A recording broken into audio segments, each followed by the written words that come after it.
तो आज हमें पढ़ना है एडेप्टिव रेडिएशन। अब खाली एवोल्यूशन का एक और सिंगल टॉपिक रह गया इसके बाद, that is evolution of humans. तो मैं कोशिश करूंगा कि ये वाला लेक्चर है इसमें adaptive radiation and as well as जो ह्यूमन एवोल्यूशन है दोनों खत्म हो जाए। तो एडेप्टिव रेडिएशन बहुत ही छोटा सा टॉपिक है, आपकी टेक्स्ट में दिया गया है ये एडेप्टिव रेडिएशन, और बहुत ही इंपॉर्टेंट टॉपिक है। तो एडेप्टिव रेडिएशन होती क्या है? What adaptive radiation means? Adaptive radiation.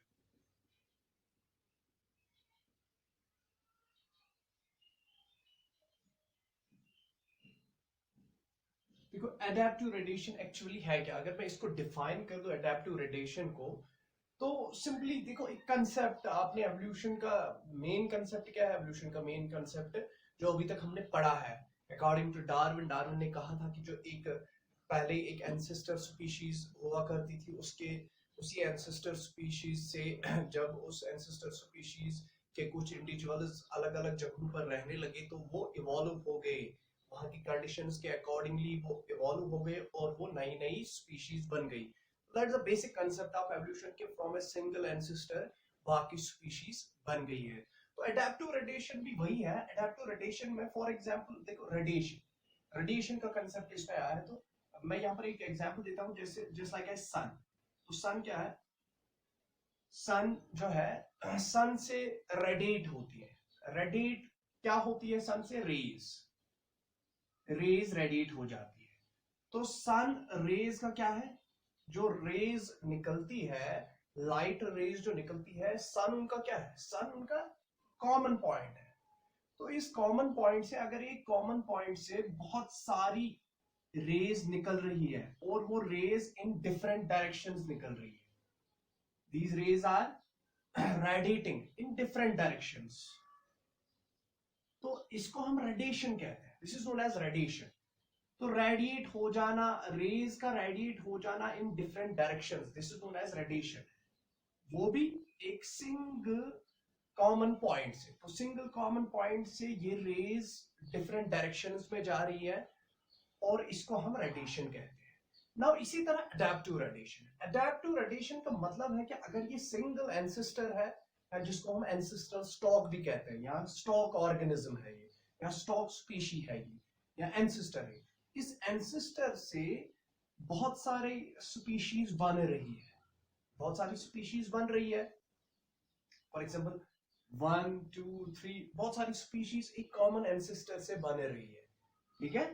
और अगर एक ही कॉमन एंसेस्टर से बहुत सारी स्पीशीज बन रही है तो इसको हम एडेप्टिव रेडिएशन कहते हैं। अब बहुत सारी स्पीशीज बन रही है एक कॉमन एंसेस्टर से, लेकिन वो स्पीशीज कैसे बन गई? अगर ये स्पीशीज ये इंडिविजुअल्स यहाँ चले गए तो यहाँ पर कुछ एनवायरमेंटल कंडीशंस डिफर है, वहां पर न्यूट्रिशन वेजिटेशन डिफर है, तो उस वेजिटेशन उस एनवायरमेंट में कोप करने के लिए उन इंडिविजुअल्स ने अपने आप में वेरिएशंस ला दी।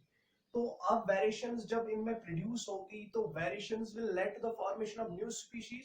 तो यहाँ पर एक नई स्पीशीज बन गई, इसी तरह इस जगह पर भी नई स्पीशीज बन गई, इस जगह पर भी नई स्पीशीज बन गई। तो दैट मीन्स यहाँ पर एक जो कॉमन एंसेस्टर था, जो कॉमन एंसेस्टर स्पीशीज थी, या जिसको हम स्टॉक भी कहते हैं, स्टॉक के इंडिविजुअल जब बहुत डिफरेंट एरियाज में रहने लगे तो डिफरेंट एरियाज में डिफरेंट कंडीशंस थी, डिफरेंट वेजिटेशन थी। तो अकॉर्डिंगली वो different vegetation, different environmental conditions के अकॉर्डिंगली वो क्या हो गए? वो वेरीड हो गए, वो इवॉल्व हो गए, उनमें नए जीन्स अडेप्ट हो गए, उनमें कुछ जीन्स डिलीट हो गए, कुछ अडेप्टिव चेंजेस उन्होंने लाई, तो उससे नई नई स्पीशीज बन गई। तो उस वाली रेडिएशन को हम एडेप्टिव रेडिएशन कहते हैं। तो सिंपल सा कंसेप्ट है एडेप्टिव रेडिएशन का। आई थिंक यहाँ थोड़ा सा आपको आइडिया मिला होगा कि what adaptive radiation actually is. तो अब देखते हैं हम यहां पर एडेप्टिव रेडिएशन की अगर मैं एक डेफिनेशन यहां पर आपको बोलूं तो एडेप्टिव रेडिएशन मैं कहूंगा कि formation of numerous species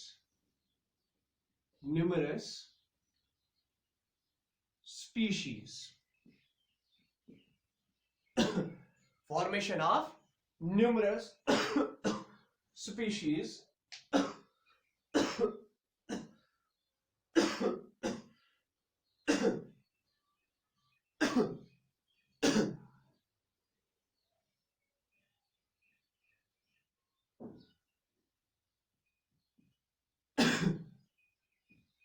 in a geographical area, in a single geographical area, in a single geographical area,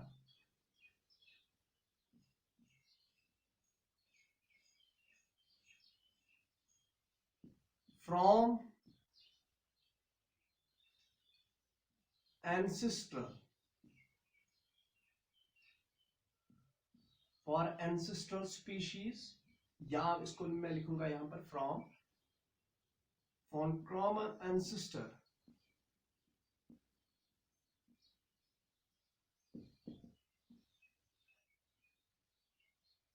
radiating, literally radiating,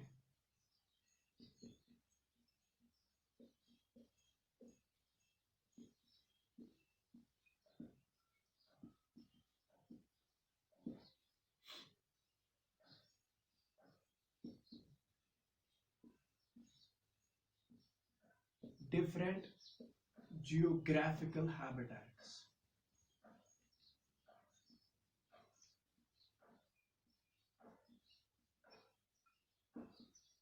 तो देखो सिंपल सी डिफिनेशन है ये डिफिनेशन आपकी एनसीईआरटी में भी दी गई है।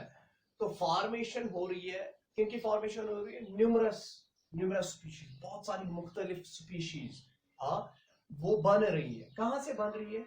देखो कहां से बन रही है। पहले formation of numerous species in a single geographical area, एक ही जियोग्राफिकल एरिया में बहुत सारी स्पीशीज बन रही है, एक ही जियोग्राफिकल एरिया। अभी मैं इसके एग्जांपल आपको देता हूं तो वहां पर आपको क्लियरली समझ आएगा कि ये एग्जैक्टली है क्या चीज। तो फॉर्मेशन ऑफ न्यूमरस स्पीशीज, बहुत सारी स्पीशीज फॉर्म हो रही है, लेकिन कहां पर फॉर्म हो रही है? एक ही जियोग्राफिकल एरिया में, एक ही एरिया में बहुत सारी स्पीशीज फॉर्म हो रही है फ्रॉम एंसेस्ट्रल स्पीशीज, या एंसेस्ट्रल स्पीशीज कहो आप, या आप कॉमन एंसेस्टर कहो। तो कॉमन एंसेस्टर से या स्टॉक से, स्टॉक भी हम इसको कहते हैं, स्टॉक या एंसेस्ट्रल स्पीशीज से बहुत सारी मुख्तलिफ स्पीशीज बन रही है, लेकिन इन ए सिंगल जियोग्राफिकल एरिया। तो उसके बाद जब ये स्पीशीज बन रही है, literally these species are radiating in different geographical habitats. उसके बाद ये radiate, उसके बाद ये मूव हो रही है in different geographical habitats में। ये क्या हो रही है? ये इवॉल्व हो रही है इन डिफरेंट जियोग्राफिकल हैबिटेट्स में। लिटरली दे आर रेडिएटिंग, उसके बाद वो रेडिएट हो रहे हैं इन डिफरेंट जियोग्राफिकल एरियाज में। तो दिस इज एडेप्टिव रेडिएशन। तो ये वाला कंसेप्ट है, ये वाली डेफिनेशन लग गई है किसकी? एडेप्टिव रेडिएशन की। एडेप्टिव रेडिएशन से इतना clear? I think adaptive radiation clear है आपको। यहाँ पर डेफिनेशन इसकी क्लियर है कि अगर सिंगल एंसेस्ट्रल स्पीशीज है, सिंगल एंसेस्ट्रल स्पीशीज से, फॉर एग्जांपल आप देखो, अब मैं इसके एग्जांपल लेता हूं तो आपको अच्छे से समझ आएगा। Now take the example of adaptive radiation. तो एडेप्टिव रेडिएशन की एग्जांपल पहले है डार्विन फिंच।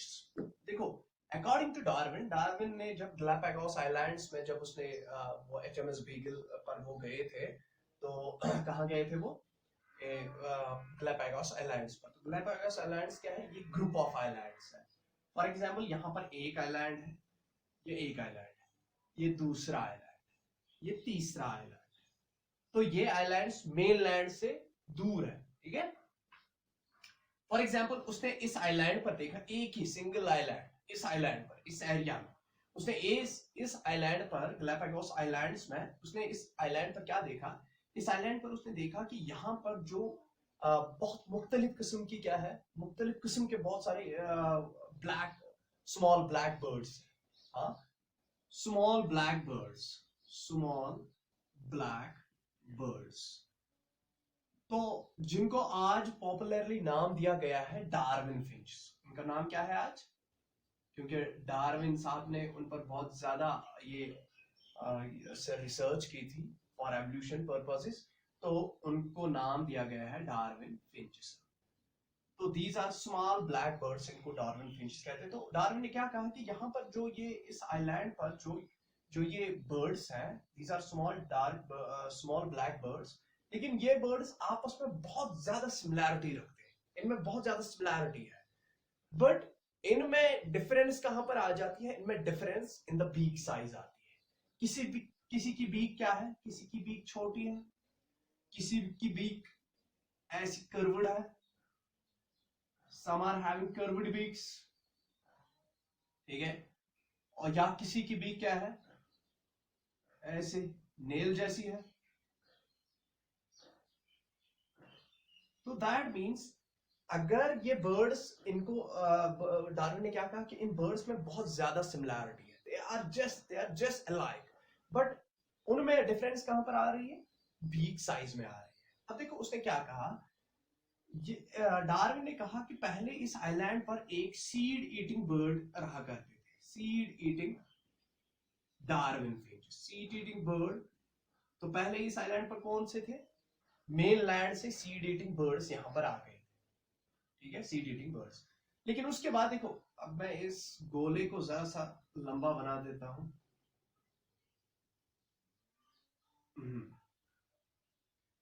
अब उसके बाद क्या हुआ, ये जो सीड ईटिंग बर्ड थे, अब देखो इनमें वेरिएशन थी, किसी के पास थोड़ी छोटी बीक थी, किसी के पास लंबी थी।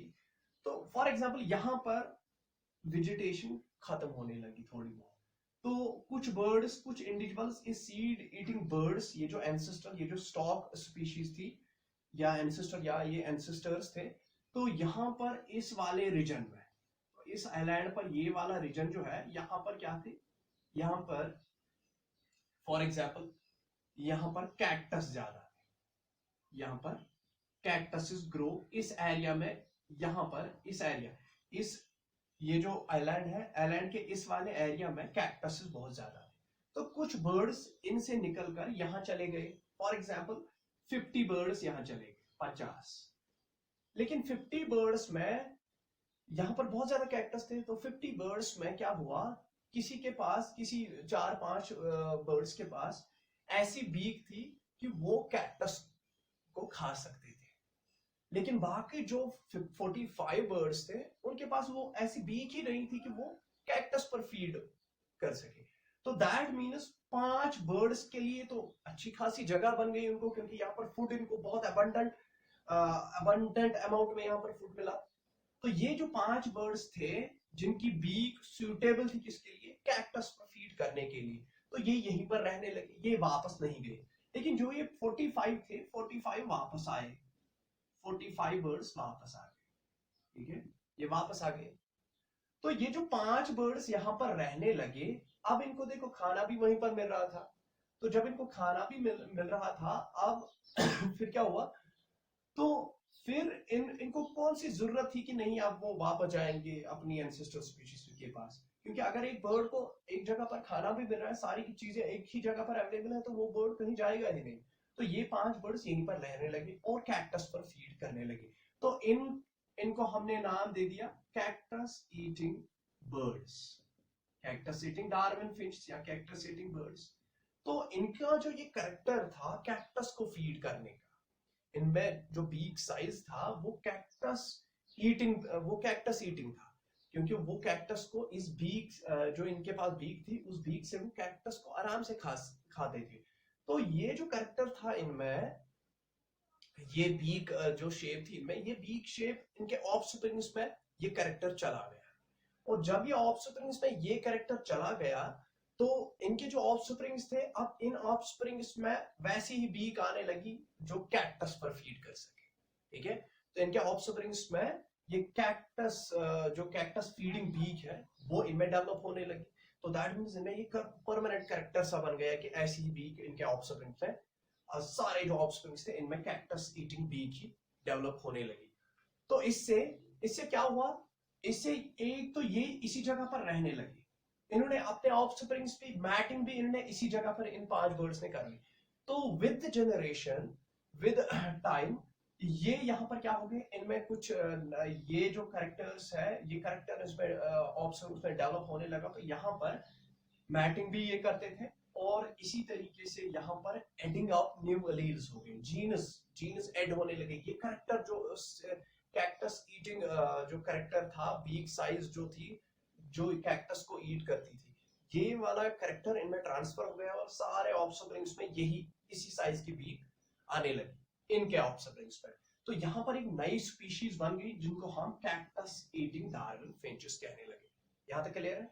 अब इसी तरह कुछ इन सीड ईटिंग बर्ड्स में इस एंसेस्ट्रल स्टॉक से कुछ इंडिविजुअल्स यहाँ की ओर जाने लगे, कुछ इस एरिया में जाने लगे। और इस एरिया में क्या था? इस एरिया में फॉर एग्जांपल इंसेक्ट्स बहुत ज्यादा थे, इंसेक्ट्स इस एरिया में बहुत ज्यादा थे।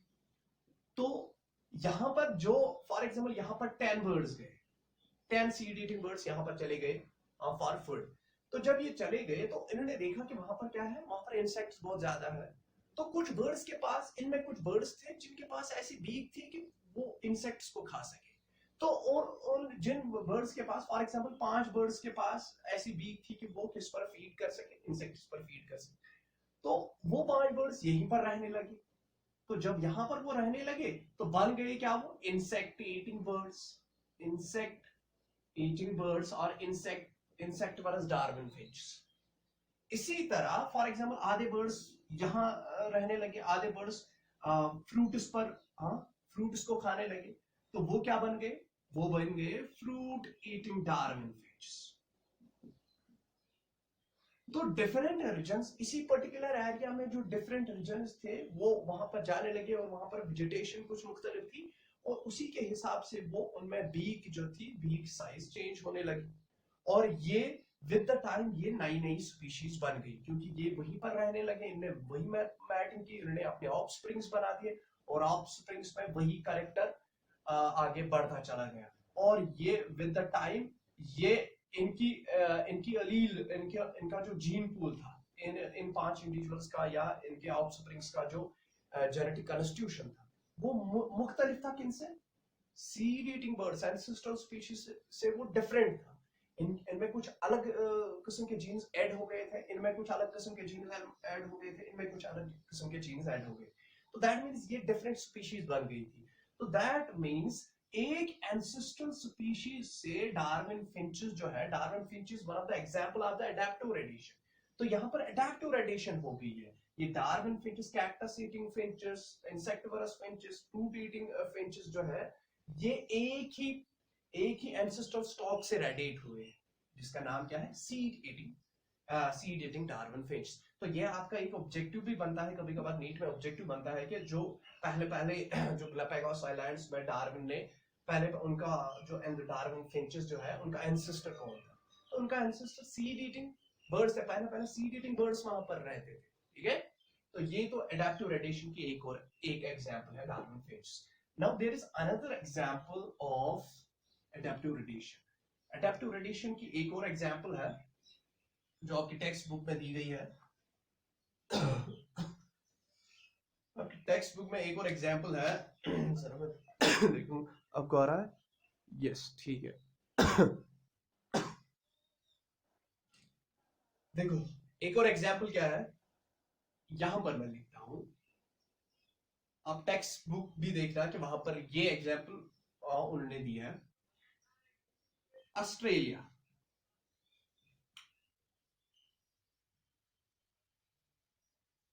ऑस्ट्रेलिया, हम ऑस्ट्रेलिया को लेते हैं।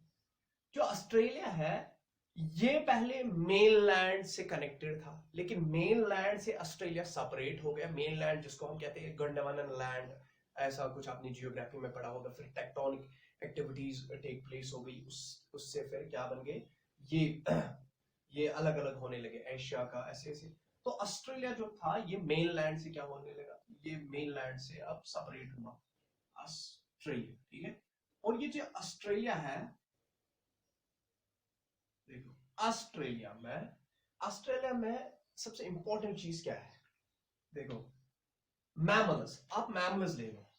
मैमल्स जो होती है, यहां पर मैं दिखा रहा हूं आपको, जरा आपको दिखाई दे रहा है यहाँ पर, ये वाला साइड आपको दिखाई दे रहा है?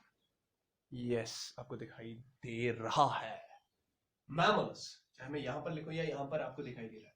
मैमल्स जो है, मैमल्स बेसिकली 3 किस्म के मैमल्स होते हैं। एक क्या होता है, इनको हम प्रोथेरियंस कहते हैं, प्रोथेरियंस। फिर मार्सपिल्स एंड प्लेसेंटल मैमल्स, यूथेरियंस जिनको हम कहते हैं, यूथेरियंस, इनको हम प्लेसेंटल मैमल्स कहते हैं। प्लेसेंटल मैमल्स, मार्सपिल्स को हम पाउचड मैमल्स कहते हैं, पाउचड मैमल्स, और प्रोथेरियंस को हम एग लेइंग मैमल्स कहते हैं, जिसमें डक बिल्ड प्लैटिपस। प्रोथेरियंस में तो मैमल्स क्या है, मैमल्स के तीन क्लासेस, मैं कहूंगा तीन सब क्लासेस है। प्रोथेरियंस, प्रोथेरियंस कौन सी मैमल्स होगी, एग लेइंग मैमल्स, एग जो एग्स ले करते हैं, मतलब मैमल्स एग्स नहीं ले करती है, लेकिन प्रोथेरियंस जो अर्ली मैमल्स है ना, पहली पहली मैमल्स, उनको हम कहते हैं प्रिमेटिव मैमल्स, हम इनको कहते हैं, दीज आर प्रोथेरियंस। इसमें एक एग्जांपल आती है डक बिल्ड प्लैटिपस, वो क्या, वो एक मैमल ही है लेकिन वो एग ले करती है। इसी तरह है मार्सपिल्स, मार्सपिल्स हम पाउचड मैमल्स को कहते हैं, इनमें एक पाउच लाइक स्ट्रक्चर होता है बेली पर, तो जिसमें ये जो ऑफस्प्रिंग अपने इमैच्योर ऑफस्प्रिंग ये डिलीवर करते हैं, फिर वो इमैच्योर ऑफस्प्रिंग इनके पाउच में रहता है, वहां पर वो फीड करता है ऑन द निपल, और उसके बाद वो डेवलप हो जाता है, तो इनको हम पाउचड मैमल्स कहते हैं या मार्सपिल्स। तो इसमें एग्जांपल है कंगारूज की, कंगारूज या कोला है, दीज आर पाउचड मैमल्स। और इथेरियंस, इथेरियंस को हम ट्रू मैमल्स कहते हैं या प्लेसेंटल मैमल्स कहते हैं, जिसमें हम आते हैं, ठीक है, वी आर प्लेसेंटल मैमल्स।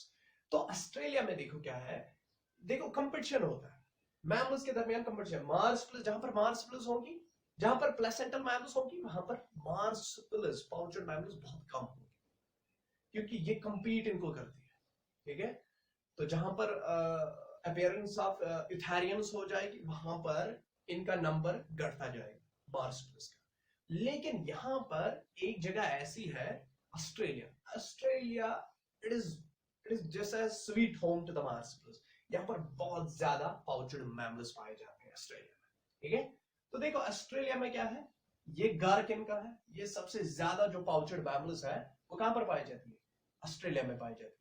तो इसी तरह उनकी जो, अगर ऑस्ट्रेलियन क्रिकेट टीम हम देखें तो उनकी जो जर्सी होती है, जो वर्दी होती है, उस पर कैंगारो, हाँ, कैंगारो का सिंबल होता है, क्योंकि वहां पर कैंगारो, वहां पर one of the most abundant organism पाया जाता है कैंगारो, उनका शायद नेशनल एनिमल भी है। तो मार्सपिल्स होगी पाउचड मैमल्स। तो पाउचड मैमल्स ऑस्ट्रेलिया में पहले पहले जब ये ऑस्ट्रेलिया सेपरेट हुआ मेनलैंड से, तो वहां पर पहली एक एंसेस्टर पाउचड मैमल थी, मैं लिखूंगा यहां पर एंसेस्टर मार्सपिल। तो पहले वहां पर क्या था, एक एंसेस्टर मार्सपिल रहा करता था। उसके बाद क्या हुआ, उसके बाद फॉर एग्जांपल इस एंसेस्टर मार्सपिल से इसके कुछ इंडिविजुअल्स कहां चले गए, फॉर एग्जांपल यहां ऑस्ट्रेलिया के इस वाले रीजन में यहां पर लार्ज ट्रीज हुआ करती थी, ठीक है, लार्ज ट्रीज हुआ करती थी। तो यहां पर कुछ यहां पर कुछ एंसेस्टर मार्सपिल के इंडिविजुअल्स यहां चले गए, और वो यहां रहने के लिए जो मार्सपिल यहां रहेगा, पेड़ों पर रहेगा, इन बड़े बड़े पेड़ों पर रहेगा, तो वो मार्सपिल, वो पाउचड मैमल हल्की होनी चाहिए, होनी चाहिए ना, वो बहुत ज्यादा हल्की होनी चाहिए, और उसको एक पेड़ से दूसरे पेड़ तक जाने के लिए वो ग्लाइड करनी चाहिए। तो यहाँ पर जो ये मार्स एंसेस्टर मार्सपिल्स के कुछ इंडिविजुअल्स यहाँ पर चले गए, तो यहाँ पर क्या बन गए वो, तो यहाँ पर वो बन गए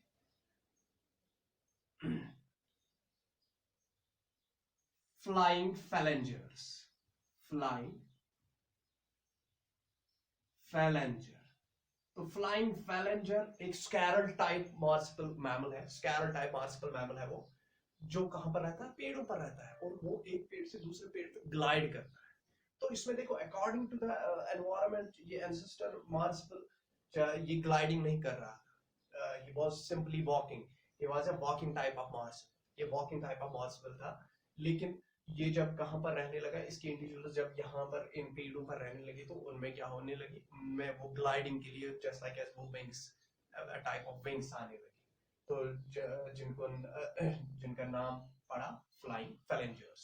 तो अकॉर्डिंग टू द एनवायरनमेंट वो इवॉल्व होने लगे। इसी तरह आधे चले गए आधे इंडिविजुअल्स यहाँ चले गए इस वाले रीजन में। तो इस वाले रीजन में फॉर एग्जांपल ये एंसेस्टर मार्सपल के कुछ इंडिविजुअल्स यहाँ चले गए, तो यहाँ बन गया, यहाँ बन गए कैंगैरो। तो इसी एंसेस्ट्रल स्टॉक, इसी एंसेस्ट्रल मार्सपल, इसी एंसेस्ट्रल स्टॉक से कैंगैरो बन गया इस रीजन में। और इसी तरह यहाँ आधे इंडिविजुअल्स यहाँ चले गए, तो यहाँ क्या बन गया, यहाँ पर बन गया Tasmanian wolf, Tasmanian wolf, Tasmanian wolf बन गया यहाँ पर, ठीक है। आधे इस वाले रीजन में चले गए, तो वो वहां क्या बन गए, फॉर एग्जाम्पल एक पाउचर्ड मैमल है जिसका नाम है कोला, कोला बन गया।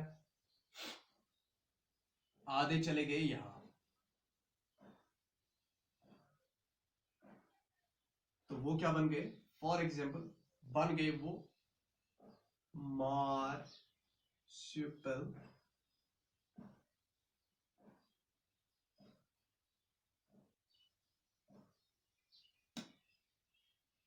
यहां पर मैं लिखूंगा ये, इट इज टाइगर कैट, तो बन गए वो टाइगर कैट। आधे यहां चले गए और बन गए वो वॉम्बैट, वॉम्बैट भी एक किस्म का मार्सुपिल मैमल ही है, वॉम्बैट, ठीक। तो देखो बहुत सारी एग्जांपल्स है, वॉम्बैट है या स्पॉटेड कस्कस, एक यहां पर है स्पॉटेड कस्कस। आप ये एनसीईआरटी देख लेना, आपको ये याद रखने हैं, स्पॉटेड कस्कस। तो ये क्या थे, ये सारे क्या थे, ये सारे इस एंसेस्टर, कॉमन एंसेस्टर मार्सुपिल से, ये सारे जब डिफरेंट डिफरेंट इसी ऑस्ट्रेलिया के डिफरेंट डिफरेंट रीजन्स में रहने लगे, तो वो अकॉर्डिंगली वहां के एनवायरनमेंट, वहां के वेजिटेशन के अकॉर्डिंगली वो अडॉप्ट हो गए, और ये उन्होंने वहीं पर अपने ऑफस्प्रिंग्स भी मैटिंग भी वहीं पर कर दी। तो विद द टाइम इनमें नए नए क्या हो गए, इनमें नए नए लीड्स डेवलप हो गए, इनमें नए नए जीन्स डेवलप हो गए, कुछ जीन्स इनमें डिलीट हो गए, पुराने जीन्स इनमें डिलीट हो गए, नए नए जीन्स इनमें डेवलप होने लगे, तो ये कंप्लीटली डिफरेंट स्पीशीज बन गई। तो दैट मींस यहाँ पर रेडिएशन हो रही है, एक एंसेस्ट्रल स्पीशीज से बहुत सारी स्पीशीज बन रही है मार्सपिलस की, तो इसको हम मार्सपिल रेडिएशन भी कहते हैं। लेकिन देखो इसके साथ साथ ये तो यहाँ तक तो सही है, ये तो एडेप्टिव रेडिएशन ही है, ऐसे ही हो रही है ये आपको आराम से समझ आ गया।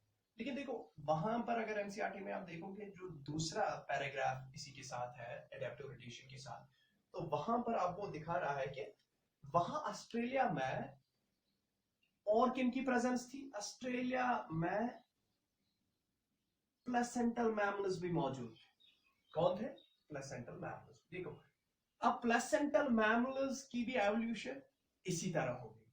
यहां पर मैं देखो इसको मैं छोटा सा कर देता हूं, मैं लिखता हूं ये यहां पर एंसेस्ट्रल मार्सुपिल, और यहां पर अब मैं लिख देता हूं यहां पर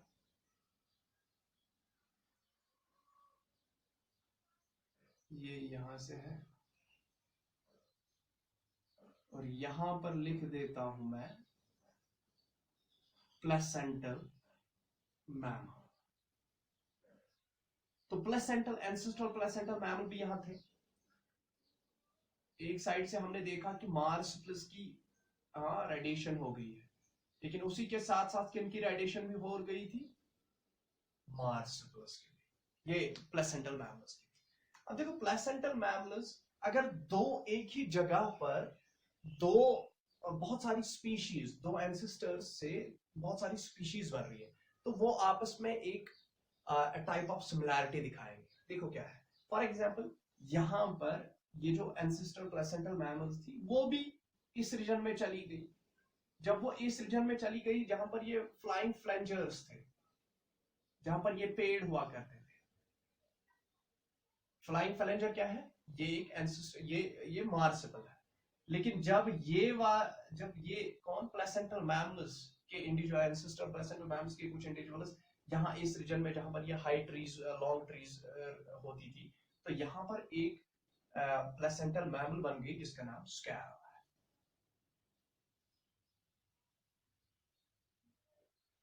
तो फ्लाइंग फैलेंजर और स्कैर, फ्लाइंग स्कैर और स्कैर सिंपल है। देखो ये आपस में आप जब इन दोनों को देखोगे तो वेरी मच सिमिलर, बहुत ज्यादा सिमिलर है, आपको इनमें कोई डिफरेंस आएगी ही नहीं, क्योंकि देखो वरना दोनों अलग अलग स्पीशीज है, लेकिन दोनों एक ही एनवायरनमेंट में क्या हो रही है, एक ही एनवायरनमेंट में ग्रो हो रही है। तो जब एक ही एनवायरनमेंट में दो डिफरेंट स्पीशीज एक ही एनवायरनमेंट में ग्रो हो रही है, दे विल शो डाइवर्जेंट और they will show convergent evolution, they will show the convergent evolution. इनमें क्या हो रहा है, इनमें कन्वर्जेंट एवोल्यूशन, ये शो कर रहे हैं कन्वर्जेंट एवोल्यूशन। दैट मींस इनमें कौन से स्ट्रक्चर्स होंगे, इनमें कौन से स्ट्रक्चर डेवलप होंगे, इनमें